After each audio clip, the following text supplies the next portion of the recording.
Sud Radio, les débats de l'été, 10h-13h, Benjamin Glaise. Sud Radio, il est 10h20, la réponse est sanglante, c'est un grand non, la Russie refuse de négocier. Le Kremlin fait savoir qu'il ne parlera pas à l'Ukraine après l'offensive lancée par Kiev il y a maintenant 2 semaines, tout pile dans la région de Koursk, en territoire russe. Jean de Glignassi, bonjour.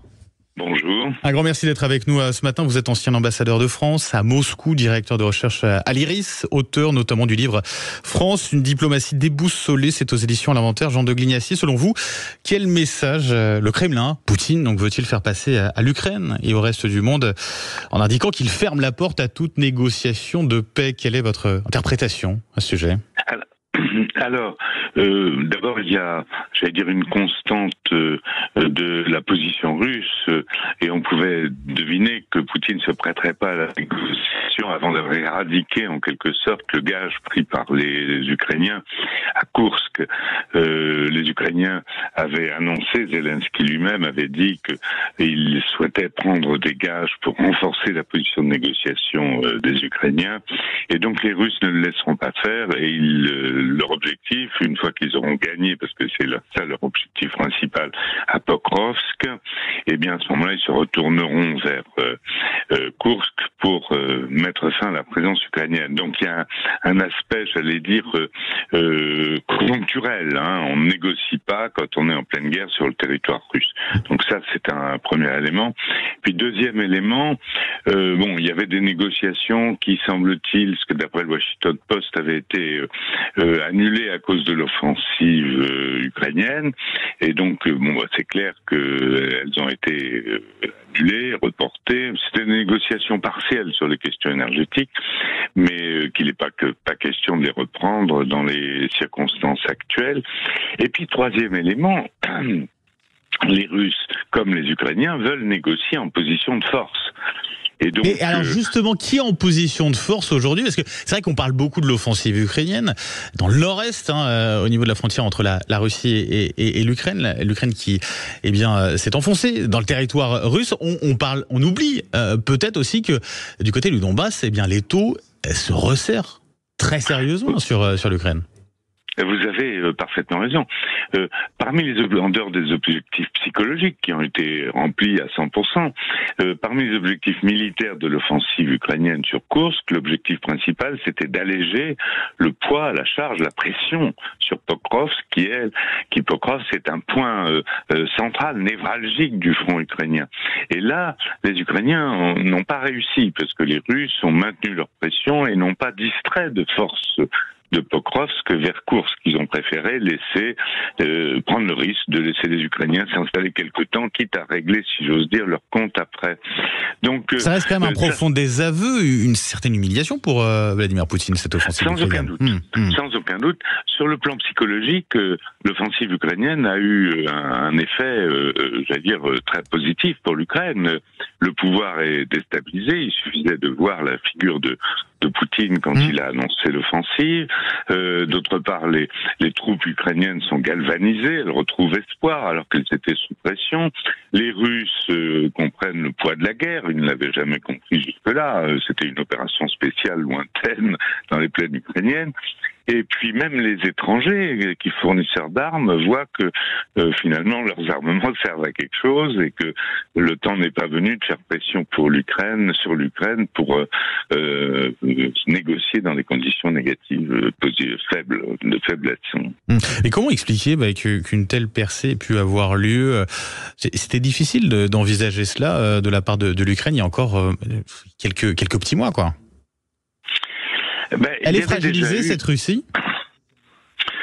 Écoutez, c'est difficile à dire. Sans aucun doute, le pouvoir, c'est un coup pour le pouvoir.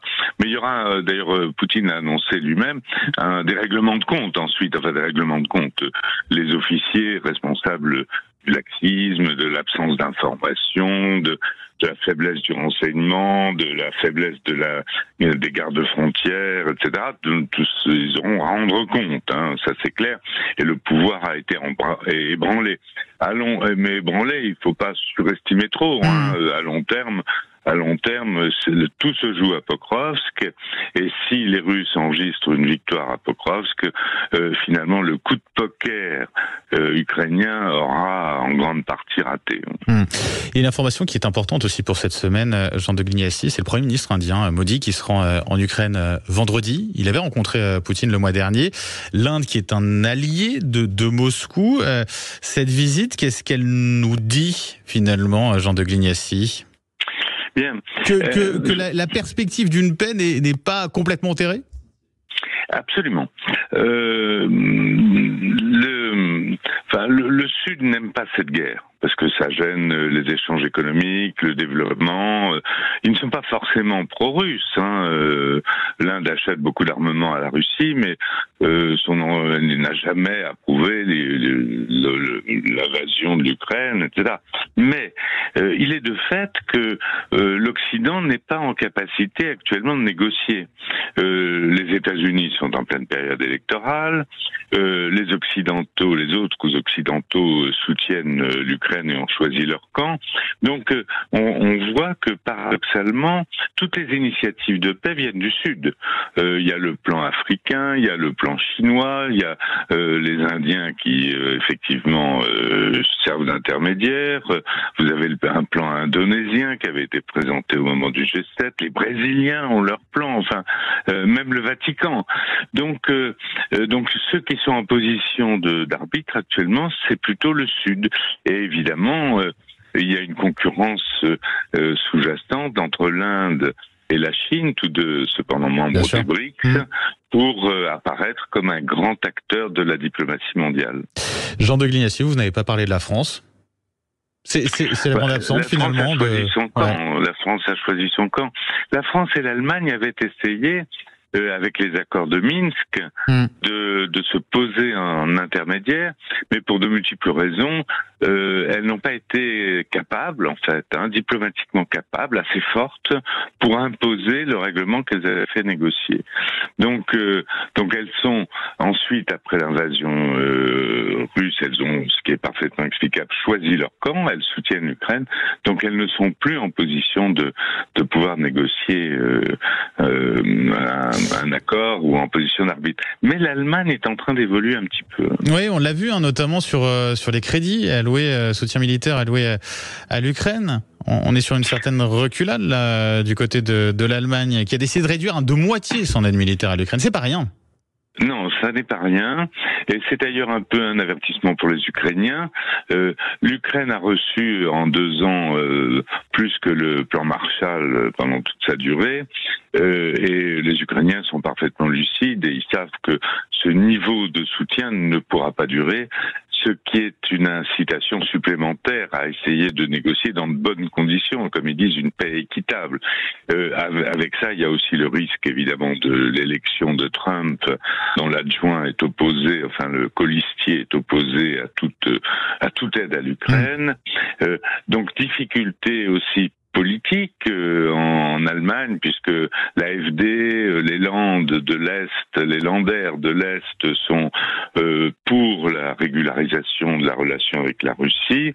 Et puis en France, il y a aussi une incertitude, puisqu'on sait que le Front National et le Nouveau Front Populaire ne sont pas enthousiastes, même s'ils ne le disent pas trop fort, pour le maintien de cette guerre. Mais de toute façon, pour l'Allemagne ne renoncera pas à l'aide, elle passera par des canaux internationaux, mais elle sera tentée, les avoirs russes aussi. Mais voilà, et en essayant d'utiliser les avoirs russes pour garantir en quelque sorte de nouveaux prêts, en utilisant l'Union européenne dont elle est le principal donateur. Donc c'est le début d'un signal d'affaiblissement de l'aide, et il n'est pas exclu que l'Allemagne change encore plus de position compte tenu de la faiblesse du gouvernement Scholz, du gouvernement tricolore. Un grand merci d'avoir été avec nous ce matin, Jean de Glignassi, ancien ambassadeur de France à Moscou, directeur de recherche de l'IRIS. Et puis, je cite l'un de vos ouvrages, le dernier, France, une diplomatie déboussolée. C'est aux éditions L'Inventaire. Très bonne journée à vous, Sud Radio, 10h29. Dans un instant, les coups de cœur, les coups de gueule. On débat de l'actualité, toute l'actualité Sud Radio. Parlons vrai avec nos débatteurs en plateau. Et puis avec vous, 0826 300 300. Et puis sur nos réseaux sociaux, vous allez commenter, laissez vos petits commentaires sur le Facebook de Sud Radio. Notamment, je lirai vos messages. Et puis, tenez cette question, notamment, le nouveau Front Populaire vit-il en ce moment, ces dernières heures? On y répond juste après ça.